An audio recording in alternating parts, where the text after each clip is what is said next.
अस्सलाम वालेकुम नाजरीन, आप तो खैरियत से होंगे लेकिन हर जगह पर खैरियत नहीं है।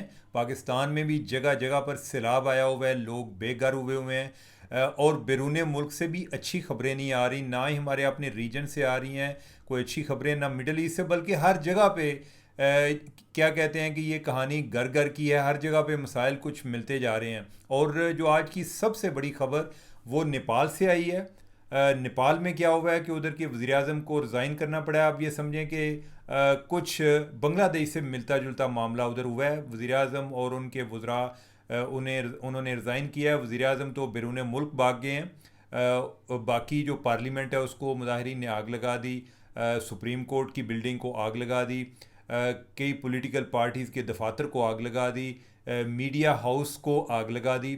और कई जो वज़रा हैं उनके घरों को आग लगा दी। तो ओवरऑल लोग महंगाई और बेरोज़गारी की वजह से तंग आए हुए थे। और इसके साथ जो हुक्मरान हैं उनका एक शहाना लाइफस्टाइल। नाजरीन, मैं आपको क्या कहता हूँ कि ये जो गैर ज़रूरी तौर पे लोग अपना आप शो ऑफ करते हैं, इसका बड़ा नुकसान होता है। यही चीज़ जो है कई लोगों के अंदर एक एंगर भी जनरेट कर रही होती है। हमारे हुक्मरान जो हैं इनके लिबास पर भी मैं जो बात करता हूँ, मैं इसलिए करता हूँ कि अगर आपके पास इतने पैसे आ गए हैं, दूसरे लोगों के पास अभी नहीं है, तो खुदारा ज़रा अगर आपने अवाम की नुमाइंदगी करनी है तो अवाम जैसा बने। खैर, उधर भी ये बात बड़ी सुनने को आई है। तो लेकिन जो इस मामले में ट्रिगर साबित हुआ वो हुकूमत ने कोई सोशल मीडिया पर पाबंदी लगा दी। सोशल मीडिया एक अलग से टॉपिक है।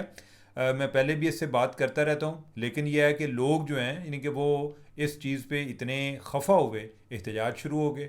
फिर उन्होंने एक अपना कैबिनेट से फ़ैसला लिया जिसके तहत पाबंदी हटाई। लेकिन वो क्या कहते हैं कि उस टाइम तक बहुत देर हो चुकी थी, लोग फिर भी उसके बावजूद बाज नहीं आए। उन्होंने कहा जी कि एक तो सोशल मीडिया पे पाबंदी भी हटाई जाए और दूसरा करप्शन ख़त्म की जाए। अब ये करप्शन का नारा हर जगह पर चल रहा होता है, उधर भी यही चल रहा है। उसके नतीजे में हुकूमत चलेगी। नाजरीन, अब जो बंदा प्राइम मिनिस्टर था उसकी ज़रा बैकग्राउंड सुने। वो बंदा कम्युनिस्ट लीडर था। कम्युनिस्ट जो है आमतौर पे ये कहा जाता है जी कि ये बड़ी आवाम की आवाज़ बनते हैं। मैं आपको रेफरेंस इसलिए दे रहा हूँ कि आवाम की आवाज़ बनना और आवाम के मसाइल हल करना दो डिफरेंट चीज़ें हैं। ये इतना आसान काम नहीं है। आवाज़ बनना आसान काम है, मसाइल हल करना जो है वो इतना आसान काम नहीं है। ये बंदा 14 साल जेल काट के आया हुआ है और ये चौथी दफ़ा वज़ीर आज़म बना हुआ था। अब ये है कि लोग जो हैं यानी कि वो कोई कम्युनिस्ट हो या कैपिटलिस्ट हो, लोग परवाह नहीं करते। जूं जूं लोगों के घर में एक भूख डांस कर रही होती है तो उनकी तरफ से तालिबान आ जाएं या कोई आ जाए, उनके लिए तो वो चीज़ें इंपॉर्टेंट ज़्यादा होती हैं। तो खैर ये है कि ओवरऑल सूरत हाल बड़ी ख़राब है। और नाजरीन, इस टाइम पॉलिटिकल इंस्टेबिलिटी पूरी दुनिया में हो रही है। कोई पिछले दिनों कुछ इसी से मिलता जुलता मामला उधर इंडोनेशिया में भी हुआ। इंडोनेशिया के सदर को उसने एससीओ समिट अटेंड करनी थी, जो शंघाई कोऑपरेशन ऑर्गेनाइजेशन, जिसका हम जिक्र भी करते रहे, जिधर चाइना में मोदी गया हुआ था, वज़ीर आज़म भी हमारे गए हुए थे। उसने भी उधर जाना था लेकिन वो नहीं जा सका। मुल्क में इतने ज़्यादा एहतजाज हो रहे थे। एक दो बंदे हैं उनकी भी डेथ हो गई, उसके बाद वो एहतजाज जो हैं और तूल पकड़ गए। फिर सदर जो है उसने तो रिज़ाइन नहीं किया, लेकिन जो ज़्यादा गुस्सा आ रहा था वो वज़ीर ख़जाना पर आ रहा था। वजह ये थी कि उधर अरकान पार्लियामेंट जो हैं, अरकान असम्बली, उनकी तनख्वाहों में काफ़ी इजाफा किया गया था और लोग जो हैं वो इस चीज़ पे बड़े सीख पाए हुए थे कि हमारा 2 टाइम का खाना हमें मिलना वो मुहाल है और आप लोग जो हैं वो अपनी तनख्वाहें बढ़ा रहे हैं। उसके उसने फिर एक दो वज़रा की कुर्बानी दी जिसमें अपना उसका फाइनेंस मिनिस्टर भी था, लेकिन अभी तक वो चीज़ों को स्टेबल नहीं कर पा रहा। अब इसी तरह को मामला फ़्रांस में हुआ कि फ़्रांस के उधर अदम एतमाद आ गई। उधर वज़ीर आज़म को रिज़ाइन करना पड़ा, बल्कि घर जाना पड़ा। गो के उधर सदारती निज़ाम है लेकिन वज़ीर आज़म के पास काफ़ी इख्तियार होते हैं। पिछले 10 साल में 4 वज़ीर आज़म उधर तब्दील हुए हैं। नाजरीन, बरतानिया में पिछले 10 साल में 5 वज़ीर आज़म तब्दील हुए हैं। और जो जापान है, जापान के वज़ीर आज़म जो है उसकी भी छुट्टी हो गई, यानी कि उसको अपनी पार्टी से इतना ज़्यादा प्रेशर आ रहा था, उसने कहा जी कि मैं जा रहा जी कार। अब यह है कि उधर भी को हालात जो है ना पॉलिटिकली तो खैर इसी तरह रहते हैं। 90 की दहाई से लेके अभी तक कोई 18 वज़ीर आज़म उधर बदल चुके हैं। असी तो अपना रोना रोने रोंदे रहने हैं। 18 वज़ीर आज़म बदले हैं और उनमें से 11 वज़ीर आज़म ऐसे हैं जो कि एक एक साल का जिनका टेन्योर था, यानी कि 1 साल उसके बाद छुट्टी, 1 साल उसके बाद छुट्टी। तो ओवरऑल हर तरफ एक सियासियत में इस्तेहकाम है, लोगों को गुस्सा भी है। और जो सोशल मीडिया है ये चीज़ों को काफ़ी ज़्यादा आगे बढ़ावा भी देता है, और बाज़ औक़ात ऐसी ऐसी चीज़ें भी चलती हैं कि जो बिल्कुल फेक भी होती हैं। कल मैं एक ट्विटर पर देख रहा था कि एक ख़ातून है, उसकी डेड बॉडी है, वो तैरती जा रही है और उसका जो बच्चा है वो साथ उसको पकड़ के तो किनारे की तरफ लेकर जा रहा है। और हमारे एक दोस्त थे, उन्होंने उस पर लिखा हुआ था, उन्होंने अपने आप को लान तान की कि हम छोटी छोटी बात पे रोना पीटना शुरू कर देते हैं, और ये बच्चा देखें ये कितना इस उम्र में ये क्या कर रहा है और किन हालात से गुजर रहा है। खैर मैं भी बड़ा हैरान हुआ, मुतजस्सिस हुआ। वो बाद में पता चला, तासर ये था कि शायद ये इसी हमारे जो सैलाब की वीडियो है, एक पता चला कि वो इंडिया से वीडियो ओरिजिनेट हुई थी, दूसरा ये था कि वो ओरिजिनल वीडियो नहीं थी, वो फेक वीडियो थी। तो मेरा पॉइंट क्या है, यानी कि वो ये है कि बाज़ औक़ात ऐसी फेक वीडियो से भी एक लोगों का एंगर जो है वो बड़ा बढ़ता है। और उससे भी बड़ी बात नाजरीन, जो हमारी एलीट क्लास है इनको कोई शर्म नहीं है, यानी कि मैं ये ज़रा सख्त लफ्ज़ इस्तेमाल कर रहा हूँ लेकिन इससे इनके लिए और ज़्यादा होना चाहिए। हमारी एलीट क्लास को गिल्टी फील करना चाहिए। ये जिधर जिधर हैं ये रो रहे होते हैं, इनको गिल्टी इसलिए फील करना चाहिए कि हम चंद एक लोग हैं कि जो अच्छी हालत में हैं। इतने ज़्यादा लोग जो हैं उनकी नस्ल दर नस्ल उनका जीना मरना एक हुआ है, तो हमें उनके बारे में सोचना चाहिए। अगर आप नहीं भी सोच सकते तो कम अज़ कम आप जो है ये गैर ज़रूरी नमूदो नुमाइश ना करें। जब आप करते हैं ना तो वो बंदा कि जिसको जो रोज़ाना सुबह उठता है और वो देखता है कि मुझे आज मज़दूरी मिलेगी या नहीं मिलेगी, वो जब इनके कपड़े देखता है और इनकी गाड़ियाँ देखता है और इनकी शादी ब्याह के जो फंक्शन है वो देखता है ना, तो वो इनको गालियाँ देता है, वो बद्दुआएँ देता है। और जब फिर कोई इस तरह का माहौल बन जाता है तो वो उसी हजूम का हिस्सा बन जाता है, फिर वो अटैक करते हैं।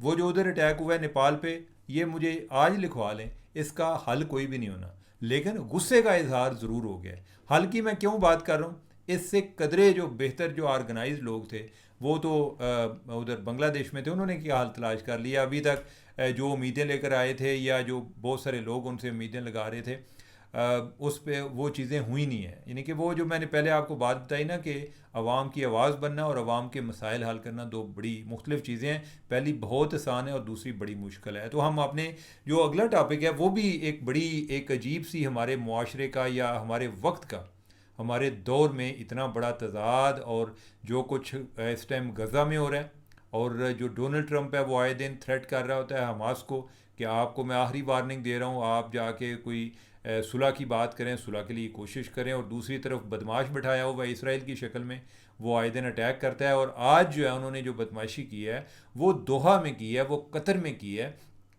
उधर हमास की लीडरशिप वो उधर बैठे हुए थे, वो इसी मामले पे को डिस्कस कर रहे थे कि हमने कोई सुलह के हवाले से जो डोनाल्ड ट्रंप कर रहा है हमें क्या जवाब क्या देना चाहिए, उसके कॉन्सिक्वेंसेस क्या होंगे। और इस दौरान इसराइल ने उधर अटैक कर दिया है। बेगैरती बेशर्मी की हद देखें आप इन लोगों की। और साथ वो क्या कह रहे हैं इसराइल वाले, एक तो वो कह रहे हैं जी कि ये अटैक बहुत अच्छा है, और दूसरा वो कह रहे हैं जी कि हमने अमेरिका को एतमाद में लिया हुआ है। देखें हम किस दौर में आ गए हैं कि अमेरिका भी बिल्कुल जो है ना एक को कन टूटा बना हुआ है, यानी कि और कोई शर्म हया वाली बात ही नहीं है। तो अभी खैर उसके बारे में मुतज़ाद इतलात हैं किलिंग्स के हवाले से। एक इतलात ये है उनके एक लीडर के हवाले से आती है कि खलीलुल खई के बारे में आता है जी कि उनका वो शहीद हो गए हैं। उसमें और भी थे, खालिद मिशल और बाकी लोग भी थे। लेकिन यह है कि कुछ में मैं देख रहा हूँ उसमें हमास वाले जो हैं वो कह रहे हैं कि हमारा कोई लीडर जो है उसकी डेथ नहीं हुई।